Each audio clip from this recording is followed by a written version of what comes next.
আসসালামু আলাইকুম। সবাই কেমন আছেন? আশা করি সবাই ভালো আছেন। আজ আপনাদের জন্য নিয়ে এসেছি গল্পের অন্তিম পর্ব। আশা করি গল্পটি আপনাদের ভালো লাগবে। তাহলে চলুন শুরু করা যাক। আমি এবার চোখ খুলে ওর মুখের দিকে তাকাতেই আমার তো হুঁশ উড়ে গেল। তিশা আমার দিকে মিট মিট করে তাকিয়ে আছে। ওকে তাকিয়ে থাকতে দেখে আমি তো অবাক। আমি হঠাৎ ওর দিকে তাকিয়ে ভয় পেয়ে হাঁ করে চিৎকার দিয়ে ছেড়ে দিলাম। আমি ওর চোখ খোলা দেখে সত্যি ভয় পেয়েছিলাম। কোনো রকম নিজেকে সামলে বললাম, সরি, ভুল হয়ে গেছে, আর কখনো এমনটা করব না। এই দেখো, কানে ধরছি, বড্ড ভুল হয়ে গেছে, প্লিজ কিছু মনে করো না। আই প্রমিস আর কখনো এমনটা করব না। কথাগুলো বলেই নিজের জায়গায় এসে শুয়ে চোখ মুখ বন্ধ করে অন্যদিকে ফিরে রইলাম। কি লজ্জার ব্যাপার, এই নিয়ে দুইবার ধরা পড়ে গেলাম। আগের বারে মনে হয় ঘুমের মধ্যে ছিল, তাই হয়তো ভালো করে লক্ষ্য করেনি, কিন্তু আজ চোখ তো বড় বড় করে তাকিয়েছিল, তার মানে আজ নির্ঘাত ধরা পড়ে গেছি। কি লজ্জা, লজ্জায় যেন আমার মাথা কাটা যাচ্ছে। এভাবে যে ওর সামনে ধরা পড়ে যাব এটা আমি কল্পনাও করিনি। লজ্জায় অপমানে মাথা হেট হয়ে যাচ্ছে। কি ভাবছে ও আমাকে এখন? তিশা বেশ কিছুক্ষণ আমার দিকে তাকিয়ে রইল, কিন্তু কিছু বলল না। সেও চুপচাপ ঘুমিয়ে গেল। আমি তো ভেবেছিলাম আমাকে অনেক কথা শোনাবে, কিন্তু এ কি, ও তো চুপচাপ ঘুমিয়ে গেল। নিশ্চয়ই অনেক রাত দেখে কিছু বলেনি, কাল সকালে নিশ্চয়ই বলবে, কিন্তু কি উত্তর দেব মাথায় কিচ্ছু আসছে না। এভাবে নানান কথা ভাবতে ভাবতে ঘুমিয়ে গেলাম। আজ সকালেও তিশা আমার আগে ঘুম থেকে ওঠে, ওয়াশরুমে গিয়ে ফ্রেশ হয়ে তারপর নিচে চলে যায় রান্নাঘরে। আমার জন্য চা বানিয়ে নিয়ে আসে উপরে। আমি তখনও ঘুমোচ্ছি। তিশা চা হাতে নিয়ে আমার সামনে দাঁড়ায়। বেশ কিছুক্ষণ আমার ঘুমন্ত মুখের দিকে তাকিয়ে মুচকি একটা হাসি দিল। তিশা এবার হাতের চাটা টেবিলে রেখে আমার মাথার চুলে হাত বুলিয়ে দেয়। বেশ কিছুক্ষণ আমার মুখের দিকে তাকিয়ে থেকে ডাকতে লাগলো, এই যে শুনছেন, সকাল হয়ে গেছে, আপনার চা নিয়ে এসেছি, তাড়াতাড়ি উঠুন, নয়তো ঠান্ডা হয়ে যাবে। আমি ঘুম থেকে উঠে আড়মোড়া ভেঙে বললাম, গুড মর্নিং। তিশা বলে, গুড মর্নিং, চাটা খেয়ে ফ্রেশ হয়ে নিচে আসুন, আমি নাস্তা রেডি করছি। এই বলে তিশা আমার হাতে চা দিয়ে চলে গেল। তিশা চলে যাওয়ার পর হঠাৎ আমার মনে পড়ল কাল রাতের কথা। জানি না কি হবে, পরে দেখা যাবে। আমি চাটা খেয়ে ফ্রেশ হয়ে নিচে নেমে এলাম। এদিকে তিশা আমার জন্য নাস্তা বানিয়ে টেবিলে সাজিয়ে রেখেছে। আমি আজও ওর চোখে চোখ মেলাতে পারছি না। আমি একটা চেয়ার টেনে মাথা নিচু করে বসলাম। অন্যদিকে তিশা আমার কাণ্ড দেখে মুচকি মুচকি হাসছে। তিশা বেশ বুঝতে পারছে কাল রাতের ঘটনার জন্য আমি লজ্জা পাচ্ছি, কিন্তু কেন? আমি তো ওনার স্ত্রী, উনি চাইলে আমাকে আদর করতে পারে, তার জন্য এত লজ্জা পাওয়ার কি আছে? কথাগুলো মনে মনে ভেবে তিশা বলে, কি ব্যাপার, আপনি এভাবে মাথা হেট করে বসে আছেন কেন, কি হয়েছে? আমি বললাম, না মানে ইয়ে। তিশা হঠাৎ বলে, তা কবে থেকে এসব চলছে? আমি বললাম, মানে? তিশা বলে, মানে কাল রাতে যা করেছেন সেগুলো কবে থেকে চলছে? এর আগে কয়বার এমন করেছেন আমার সাথে?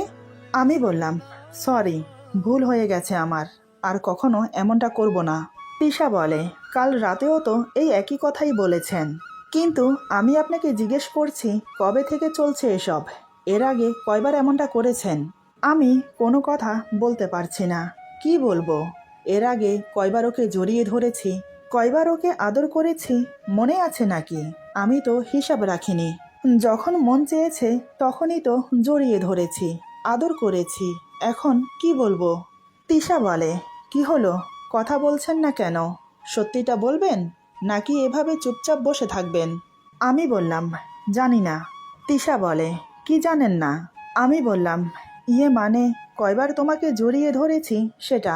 তিশা বলে, ও, তার মানে হিসাব নেই, তাহলে তো ধরে নিতে হয় অনেকবার, তাও আবার চুরি চুরি চুপে চুপে, কি তাই তো? আমি আবার মাথা নিচু করে চুপ করে আছি। এই কথাগুলোর উত্তরে কি বলবো আমি? আমার পরিস্থিতি দেখে তিশা বেশ বুঝতে পারছে কালকের ভুলের জন্য আমি অনুশোচনায় ভুগছি। এটা দেখে ওর মুখে মুচকি হাসি। তিশা এবার আমাকে স্বাভাবিক করার জন্য একটা চেয়ার টেনে আমার সামনে বসে। বেশ কিছুক্ষণ আমার মুখের দিকে তাকিয়ে থেকে বলে, আচ্ছা আমি আপনার কি হই? আমি বললাম, তুমি আমার স্ত্রী। তিশা বলে, তাহলে নিজের স্ত্রীর কাছে এত লজ্জা কেন? আপনার তো পুরোপুরি অধিকার আছে আমার উপর, নাকি? তাহলে কেন মিছে মিছে সংকোচ করছেন? আমি বললাম, কিন্তু আমি যে তোমার থেকে অনুমতি নেইনি। তুমি আমার থেকে সময় চেয়েছ, সময়ের আগে আমি এমনটা করে ফেলেছি। কিন্তু বিশ্বাস করো, আমি শুধু তোমাকে জড়িয়ে ধরে কয়েকটা চুমো দিয়েছি, আর কিছু করিনি। আমার এ কথা শুনে এবার তিশা লজ্জা পেল। সরাসরি মানুষ এভাবে সব কিছু ভেঙে বলে, একটু লজ্জাও নেই। তিশা মনে মনে কথাগুলো ভাবছে। এবার সে মাথা নিচু করে বসে আছে। আমি বললাম, সরি, আর কখনো তোমার অনুমতি ছাড়া এমনটা করব না। তিশা বলে, বারবার সরি বলছেন কেন? আমি কিছু মনে করিনি, তবে এর জন্য শাস্তি পেতে হবে। আমি বললাম, কি? তিশা বলে, আজ আপনি অফিসে যাবেন না, আজ আমাকে নিয়ে বাইরে ঘুরতে যেতে হবে। বিয়ে হয়েছে পর্যন্ত কখনো কোথাও নিয়ে গেছেন আমাকে? সারাক্ষণ সময় কাটছে এই চার দেয়ালের মাঝে। আজ আমি বাইরে যাব, ফুচকা খাবো, আইসক্রিম খাবো, কি নিয়ে যাবেন না? আমি তো ওর একটার পর একটা আবদার শুনে হাঁ করে আছি, সাথে বেশ অবাকও হয়েছি। আজ ও নিজে থেকে আমাকে বলছে ও আমার সাথে বাইরে যাবে। আমার যেন বিশ্বাসই হচ্ছে না। আমাকে অমন করে তাকিয়ে থাকতে দেখে তিশা বলে, কি হলো, নিয়ে যাবেন না? আমি এবার নিজেকে স্বাভাবিক করে বললাম, হ্যাঁ নিয়ে যাব। তিশা বলে, আমি কিন্তু ফুচকা, চটপটি, আইসক্রিম সব খাবো। আমি বললাম, তুমি যা খেতে চাইবে, যা বলবে তাই হবে। তাহলে আজ আমরা দুপুরের লাঞ্চ এবং রাতের ডিনারও বাইরে করব। মানে আজ সারাদিন আমরা বাইরে ঘুরবো, কি এবার ঠিক আছে তো? তিশা বলে, জানি না ও কতটুকু খুশি হয়েছে আমার কথা শুনে, তবে আজ আমি অনেক খুশি। এদিকে তিশা আমার জন্য নাস্তা প্লেটে বাড়ছে। টেবিলে শুধু একটা প্লেট। এটা দেখে আমি অবাক হয়ে বললাম, কি ব্যাপার, তুমি নাস্তা করবে না? তিশা বলে, করব। আমি বললাম, তাহলে বসে পড়ো, একসাথে করি নাস্তা। কিন্তু তোমার প্লেট কই? তিশা আমার দিকে তাকিয়ে বলে, আমরা আজ থেকে এক প্লেটে খাবো। কথাটা শুনে আমি তো হতবাক হয়ে ওর মুখের দিকে তাকিয়ে আছি। আমাকে অবাক হয়ে তাকিয়ে থাকতে দেখে তিশা বলে, অমন করে কি দেখছেন? দেখুন, এখানে অবাক হওয়ার কিছু নেই। আপনিই তো বলেছেন যে আমার সাথে এক প্লেটে খাবার খেতে চান, তাহলে এখন আবার অবাক হচ্ছেন কেন? আমি কিছু বলতে পারলাম না, শুধু ওর মুখের দিকে তাকিয়ে আছি। ভেবেছিলাম কালকে রাতের ঘটনার জন্য হয়তো ও আমাকে ভুল বুঝে চলে যাবে, নয়তোবা সব কিছুর জন্য আমাকে দোষী করবে। কিন্তু না, এ তো আমাকে অবাক করে দিয়ে আমার মনের চাহিদাগুলো পূরণ করছে। হঠাৎ তিশা এক টুকরো রুটি ছিঁড়ে তার সাথে কিছুটা আলু ভাজি নিয়ে আমার মুখের সামনে ধরে বলে, এই নিন, হাঁ করুন। আমি তো এবার আরও হতভ্রম হয়ে পড়ি। মুখ দিয়ে কোনো কথাই বের হচ্ছে না। এসব কি হচ্ছে? আমার কাণ্ড দেখে তিশা আবার বলে, কি হলো? এভাবে তাকিয়ে না থেকে হাঁ করুন। আমি এবার হাঁ করলাম। তিশা আমাকে খাইয়ে দিল। আমাকে আর হাত দিতে দিল না। সে আমাকে খাইয়ে দিচ্ছে এবং নিজেও খাচ্ছে। আজ আমি স্বপ্নের মধ্যে বাস করছি এমন মনে হচ্ছে। ভাবতে পারিনি আজকের দিনটা আমার জন্য এত কিছু ওয়েট করছে। তিশা আমার সাথে এতটা স্বাভাবিক হয়ে মিশবে, নিজের হাতে খাইয়ে দেবে, আমার সাথে ঘুরতে যেতে চাইবে। স্বপ্ন নয় তো? ভাবনায় ছেদ পড়ল তিশার কথায়। তিশা নাস্তা খেতে খেতে বলে, দেখুন, কাল রাতে আমি অনেক ভাবলাম। যাকে নিয়ে ভেবে আমি সময় নষ্ট করছি, আসলে সে তো আমার না। যদি আমার হতো তাহলে আমি তাকেই পেতাম, সেটা যে কোনো মূল্যে। কিন্তু আল্লাহ তাআলা আমার নসিব আপনার নসিবের সাথে লিখেছে, যেটা উপর থেকে নির্ধারিত হয়ে এসেছে। সেটাকে আমি এখন উপেক্ষা করব কি করে? যেটা অতীত সেটা নিয়ে না ভেবে যেটা আমার বর্তমান সেটাকে নিয়ে না হয় সুখে থাকি, তার মাঝে না হয় হারিয়ে যাওয়া ভালোবাসা খুঁজে পাওয়ার চেষ্টা করি। আমার প্রতিটা মুহূর্তের ভাবনায় আপনার অস্তিত্ব ফুটিয়ে তুলতে চাই আমি। কিন্তু হ্যাঁ, আমার একটা কথা আছে। আমি বললাম, বলো। আজ তোমার একটা কথা কেন, হাজারটা কথা আমি শুনতে বাধ্য। তিশা হঠাৎ করে আমার চোখে চোখ রেখে আমার হাতের উপর হাত রেখে বলে, আমাকে ওর থেকেও বেশি ভালোবাসতে হবে। এত ভালোবাসতে হবে যাতে ওর কথা আমার কখনো মনে না পড়ে, যাতে ওর কোনো অস্তিত্ব আমার মনে না থাকে। আমি ওকে ভুলে যেতে চাই পুরোপুরিভাবে। ওর মতো বেইমানের কোনো কিছুই যেন অবশিষ্ট না থাকে। আমি ওকে ভুলে যেতে চাই, মনে রাখতে চাই না আমি ওকে। এই বলে ডুকরে কেঁদে ওঠে। এত সহজে কি সব কিছু ভোলা যায়? বুঝতে পারলাম ওর দেওয়া আঘাত মেনে নিতে খুব কষ্ট হচ্ছে। এই মুহূর্তে আমার সঙ্গ ওর খুব প্রয়োজন। তাই আমি তিশার কথা শুনে আমি আমার চেয়ার আর একটু ওর সামনে নিয়ে বসি। আমার এক হাত ওর চুলের মধ্যে গলিয়ে দিয়ে ওর মাথাটা আর একটু কাছে নিয়ে এসে অন্য হাতে ওর চোখের পানি মুছে দিয়ে ওর কপালে গভীর একটা চুম্বন করে বললাম, তোমাকে আমি অনেক ভালোবাসি। আমি তোমাকে এত ভালোবাসা দেব যে ওর কথা কখনো মনে পড়বে না। তুমি কখনো নিজেকে একা মনে করো না। এই দেখো, এই তো আমি আছি। তোমার সুখে দুঃখে সবসময় আমি তোমার পাশে থাকবো। কখনো তোমাকে ছেড়ে যাব না। বিশ্বাস রেখো আমার প্রতি। তবে তার জন্য আমাকে দূরে না রেখে তোমার কাছে আসতে দাও। আমি তোমার সব দুঃখ আমার ভালোবাসা দিয়ে মুছে দেব। আমি যে তোমাকে ছাড়া আর দূরে থাকতে পারছি না। খুব কষ্ট হয় আমার, তুমি জানো। এই বলে ওর কপালে আরো দুটো চুমো দিলাম। তিশা চোখ বন্ধ করে আছে, আমাকে কোনো বাধা দিচ্ছে না। মনে হয় আমার স্পর্শ আজ ওর মন ছুঁয়ে গেছে। তাই আমিও আর থেমে থাকলাম না। ওকে আমার কোলে বসিয়ে নিলাম। তারপর দু হাতে জড়িয়ে ধরে ওর ঘাড়ের কাছে মুখ গুজে দিলাম। তিশা আমাকে বাধা না দিয়ে আমার গলা জড়িয়ে ধরে বসে আছে।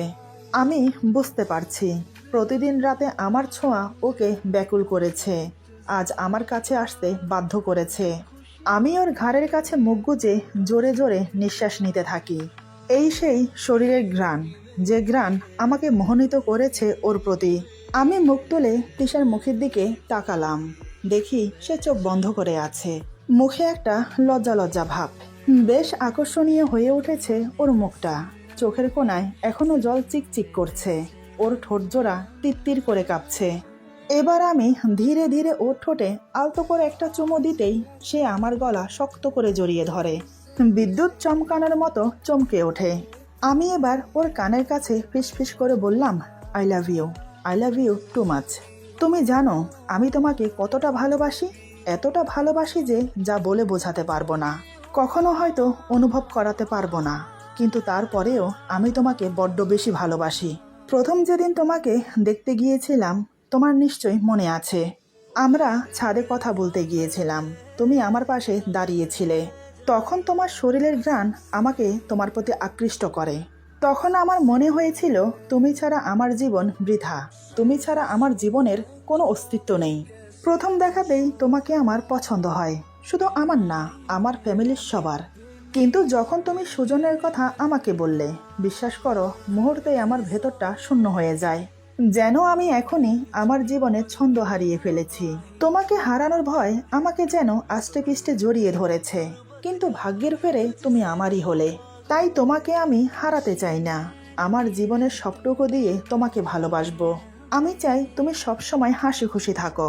তোমার মুখের হাসি যেন কখনো মলিন না হয়। তার জন্য তুমি আমাকে যা করতে বলবে আমি তাই করব। তিশা বলে, তাহলে এখন আমাকে ছাড়ুন, বাকি নাস্তাটা আপনাকে খাইয়ে দেই। আমি বললাম, আজ তোমাকে এত কাছে পেয়ে, তোমার ছোঁয়া পেয়ে আমার যে খিদেই মরে গেছে। তিশা বলে, বললেই হলো, নাস্তা পুরো শেষ করতে হবে। এই বলে আমার কোলে বসেই আমাকে খাওয়াতে লাগলো। নাস্তা খাওয়ানো শেষ করে তিশা বলে, এবার তো আমাকে ছাড়ুন, অনেক কাজ পড়ে আছে, আবার রেডিও হতে হবে বাইরে যাওয়ার জন্য। আমি বললাম, চলো, কি কাজ আছে আমাকে বলো, আমি হেল্প করে দিচ্ছি। তিশা বলে, আপনি হেল্প করবেন আমাকে? ঘরের কাজ করতে পারেন?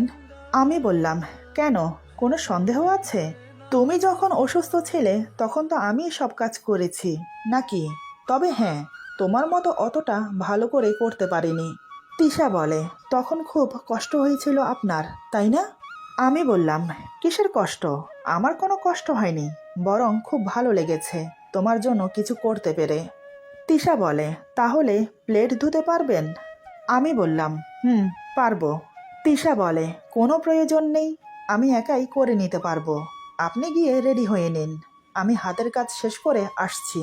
আমি বললাম, না, দুজন একসাথে রেডি হব। আগে চলো তোমাকে সাহায্য করি। তিশা আর কোনো আপত্তি করলো না। রান্নাঘরে গিয়ে ওকে প্লেট ধুতে সাহায্য করলাম।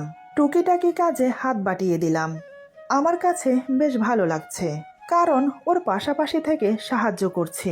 মাঝে মাঝে ওকে নিজের কাছে টেনে নিচ্ছি। তারপর রুমে এসে দুজন রেডি হয়ে নিলাম। তিশা নীল রঙের একটা থ্রি পিস পরেছে, যা দারুণ লাগছে ওকে, কি বলবো। আমি তো পুরোই ফিদা হয়ে গেছি।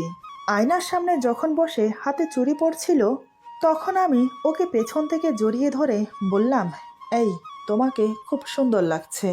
তিশা আমার হাতের উপর হাতে রেখে বলে, আর আপনাকেও খুব সুন্দর লাগছে। আমি বললাম, ধ্যাত, এটাকে কি সুন্দর বলে? তিশা বলে, কেন, আমার স্বামী কি কম সুন্দর নাকি? আমার স্বামী খুব সুন্দর এবং হ্যান্ডসাম। আমি ওর দিকে তাকিয়ে মনে মনে ভাবছি, আমি জানি তিশা, তুমি তোমার মনের দুঃখটাকে লুকোনোর জন্য আজ এতটা ফ্রি হয়েছো আমার সাথে। তুমি চাইছো আমার সাথে হেসে খেলে নিজের অতীত ভুলে যেতে। আমি তোমাকে এত ভালোবাসা দেব যা তোমার সব দুঃখ মুছে দেবে। এই বলে ওকে ঘুরিয়ে আমার দিকে ফিরিয়ে ওর ঠোঁটে ঠোঁট ডুবিয়ে দিলাম। বেশ কিছুক্ষণ পর ছেড়ে দিলাম। তিশার ঠোঁটের লিপস্টিক আমার ঠোঁটে লেগে গেছে। তিশা আমার ঠোঁটের দিকে তাকিয়ে হাসতে লাগলো। আমি বললাম, এই, তুমি হাসছো কেন, কি হয়েছে? তিশা হাসতে হাসতে বলে, ঠোঁটে লিপস্টিক লেগে গেছে। এবার আমি আয়নার দিকে তাকিয়ে দেখি, সত্যিই তো ঠোঁটে লাল লিপস্টিক লেগে গেছে। তিশা বলে, আপনি বসুন, আমি মুছে দিচ্ছি। এই বলে সে আমার ঠোঁটের লিপস্টিক নিজের হাতে মুছে দিল। এরপর আমরা বাইরে ঘুরতে বেরিয়ে পড়লাম। দুপুরের লাঞ্চ শেষ করে লং ড্রাইভে গেলাম। তিশাকে ফুচকা, চটপটি, আইসক্রিম যা যা খেতে ইচ্ছে করছিল সব খাইয়েছি। সন্ধ্যার দিকে ওকে নিয়ে শপিংয়ে গেলাম। তারপর ওর জন্য কয়েকটা থ্রি পিস, কিছু গহনা আর কিছু কসমেটিক কিনে রাতের ডিনার শেষ করে বাসায় ফিরলাম। সারাদিন অনেক রোমান্টিক মুহূর্ত কাটিয়েছি ওর সাথে। গাড়ির মধ্যে তো কয়েকবার ওকে জড়িয়ে ধরে ওর মুখে চুমো খেয়েছি। তিশা আমার বুকে হালকা চাপড় মেরে বলে, এই, কি করছেন? রাস্তার মাঝে কেউ এসব করে? আপনার দেখছি একটুও লজ্জা নেই, লোকজন দেখে ফেলবে তো। আর আমি ওকে আরো কাছে টেনে বুকের সাথে জড়িয়ে ধরে কানের কাছে ফিস ফিস করে বলি, লোকে দেখলে দেখুক, আর যা মন চায় ভাবুক, তাতে আমার কি? আমি কি অন্যের বউকে আদর করছি নাকি? আমি তো আমার বউকে আদর করছি। তিশা বলে, একদম না, রাস্তায় তো একদমই না। আমি বললাম, তাহলে বাসায় গিয়ে কি বলো? তিশা কিছু বলে না, লজ্জায় শুধু মুখটা ঘুরিয়ে নেয়। বুঝতে পারলাম সম্মতি আছে। বাসায় এসে দুজন ফ্রেশ হয়ে তিশা তার শপিং ব্যাগগুলো খুলল। তারপর এক এক করে সব গুছিয়ে রাখলো। আমি ওর পাশে বসে শুধু দেখে যাচ্ছি আর মনে মনে ভাবছি, মেয়েদের কত কিছুই না লাগে। বিয়ের আগে অতটা জানতাম না, বিয়ে করার পর এখন বুঝতে পারছি। তিশা আমাকে অমন করে তাকিয়ে থাকতে দেখে বলে, কি হলো, আপনি অমন করে তাকিয়ে তাকিয়ে কি দেখছেন? আমি বললাম, কি আর দেখব, আমি তো শুধু চেয়ে চেয়ে আমার বউটাকে দেখব আর অপেক্ষা করছি কখন তুমি ফ্রি হয়ে আমার কাছে আসবে। আর কতক্ষণ লাগবে তোমার বলো তো? তিশা বলে, এই তো হয়ে এসেছে, কিন্তু আমরা তো এখন ঘুমোবো না। আমি অবাক হয়ে বললাম, এখন ঘুমোবে না মানে? কি করবে তাহলে? তিশা বলে, ওই যে বাহিরে দেখুন, কালকের মতো কি সুন্দর চাঁদের আলো, আমরা এখন কফি খেতে খেতে চাঁদের আলো দেখব। আমি বললাম, তাহলে চলো। তিশা বলে, একটু দাঁড়ান, আমি এক্ষুনি কফি বানিয়ে নিয়ে আসছি। এই বলে সে রান্নাঘরে চলে গেল। কিছুক্ষণ পর এক কাপ কফি নিয়ে এলো। আমি বললাম, এ কি, এক কাপ কফি আনলে যে? তিশা বলে, আজ থেকে সব একটাতেই চলবে, আপনার কোনো আপত্তি আছে? আমি তো মহা খুশি মনে মনে, এটাই তো চেয়েছিলাম আমি। আমি বললাম, তুমি কি বুঝতে পারছো না কিছু? তুমি যে আমার এক এক করে মনের আশা পূরণ করছো, আমি আজ অনেক অনেক খুশি। তুমি নিজে থেকে আমার সব মনের আশা পূরণ করছো। তিশা বলে, অনেক হয়েছে, চলুন এখন ছাদে যাওয়া যাক। এই বলে আমরা হাত ধরাধরি করে ছাদে গেলাম। রেলিংয়ের পাশে দুজন দাঁড়িয়ে আছি। আমি তিশার কাঁধে হাত রাখি। আমি হাত রাখতেই তিশা আমার কোমর জড়িয়ে ধরে আমার বুকে মাথা রাখে। আমি ওর মাথায় চুমু খেলাম। তিশা মুখ তুলে আমার মুখের দিকে তাকালো। এবার আমি ওর কপালে একটা চুমু খেলাম। তিশা আবেশে চোখ বন্ধ করে নিল। আমি বললাম, এই কফি ঠান্ডা হয়ে যাচ্ছে, খেতে শুরু করো। তিশা হাতে নিয়ে কফিতে এক চুমুক দিল। তারপর আমিও যেদিক দিয়ে চুমুক দিয়েছে সেদিক দিয়ে আমি চুমুক দিয়ে খেলাম। এভাবে দুজন কফি শেষ করলাম। ধীরে ধীরে আমরা একে অপরের প্রতি আরো ঘনিষ্ঠ হতে লাগলাম। বেশ কিছুক্ষণ পর আমি তিশাকে পাজা কোলে করে বেডরুমে নিয়ে এলাম। তিশা আমার গলা শক্ত করে জড়িয়ে ধরেছিল। আমি ওকে বেডরুমে নিয়ে এসে খাটে শুইয়ে দিলাম। আমিও ধীরে ধীরে ওর উপর শুয়ে পড়লাম। তিশা লজ্জায় চোখ বন্ধ করে এক হাতে বালিশ খামচে ধরে মুখ অন্যদিকে করে রেখেছে। আমি ওর মুখের দিকে তাকিয়ে মুচকি হেসে ওর বুকে মুখ গুজে দিলাম। তাতেই তিশা আমাকে 2 হাতে শক্ত করে জড়িয়ে ধরল। আমার 2 হাত ওর বুকে বিচরণ করছে। যেমন মসৃণ তেমন নরম ওর বুক। এদিকে তিশা আমার প্রতিটা ছোঁয়ায় কেঁপে কেঁপে উঠছে। এক সময় উত্তেজনার পরম সীমায় পৌঁছে গেলাম। ধীরে ধীরে দুজন সঙ্গমে লিপ্ত হলাম। এভাবে প্রায় ঘন্টা খানেক পর দুজন ক্লান্ত হয়ে একে অপরকে জড়িয়ে ধরে শুয়ে রইলাম। তিশা আমার বুকে মাথা রেখে আমাকে জড়িয়ে ধরে শুয়ে আছে। আমরা দুজন প্রায় অর্ধনগ্ন অবস্থায় আছি। আমি তিশার মাথায় হাত বুলিয়ে কয়েকটা চুমো খেলাম। আমি বললাম, সারা জীবন এভাবে আমাকে ভালোবেসে থেকো, কখনো আমাকে একা রেখে যেও না। আমার কথা শুনে তিশা আমাকে শক্ত করে জড়িয়ে ধরে বলে, না, আমি আপনাকে ছেড়ে কোথাও যাব না, এই বিশ্বাসটুকু রাখবেন। আমি বললাম, আচ্ছা তুমি আমাকে আপনি না বলে তুমি করে বলো না, তাহলে কিন্তু আমার বেশ ভালো লাগতো। তিশা বলে, আচ্ছা ঠিক আছে, যেমনটা আপনি চাইবেন। ও সরি, যেমনটা তুমি চাইবে। আমি বললাম, আমার চাওয়া পাওয়া সব তো তুমি, আর কি চাই আমি? আমার আর কিছু চাওয়ার নেই। শোনো না, কাল আমি অফিসে যাব না। কাল আমি তোমার সাথে সময় কাটাবো, মানে কাল সারাদিন তোমাকে আদর করব। তিশা বলে, কালকেরটা কালকে দেখা যাবে, এখন ঘুমাও। তারপর আমরা একে অপরকে জড়িয়ে ধরে ঘুমিয়ে গেলাম। সকালে ঘুম থেকে উঠে তিশা গোসল করে নিল। ওয়াশরুম থেকে গোসল করে এসে মাথার চুল মুছতে মুছতে আমার দিকে তাকিয়ে থাকে। তিশার মুখে আজ প্রশান্তির হাসি। তিশা আমার জন্য চা বানিয়ে নিয়ে এলো। আমাকে ঘুম থেকে ডাকতে লাগলো, এই শুনছ, তোমার চা ঠান্ডা হচ্ছে। আমি ঘুম ঘুম ভাব নিয়ে ওর হাত ধরে টেনে বুকের সাথে জড়িয়ে নিলাম। তারপর অপলকহীনভাবে ওর দিকে তাকিয়ে রইলাম। সে বলে, এমন করে কি দেখছো? হ্যাঁ? আমি কিছু বলি না। আমি সেই চোখের মাঝে আমাকে নিয়ে তার ভয়ানক সুন্দর ভালোবাসাকে দেখতে পাই। এমন ভয়ানক সুন্দর ভালোবাসাগুলোর মাঝে আমার জড়িয়ে থাকতে খুব ইচ্ছে করে। এমন মায়া মায়া ভালোবাসাকে আমার হারাতে একটুও ইচ্ছে করে না। এভাবেই পূর্ণতা পেল আমাদের ভালোবাসা। মাঝে মাঝে এমন করেও ভালোবাসা হয়। আজকের গল্প এখানে সমাপ্ত। অতি শীঘ্রই নতুন গল্প নিয়ে আসছি। আশা করি গল্পটি আপনাদের ভালো লাগবে। যদি ভালো লাগে তাহলে লাইক, কমেন্ট এবং সাবস্ক্রাইব করে আমাদের পাশে থাকুন। সবাই ভালো থাকুন, সুস্থ থাকুন। আল্লাহ হাফেজ।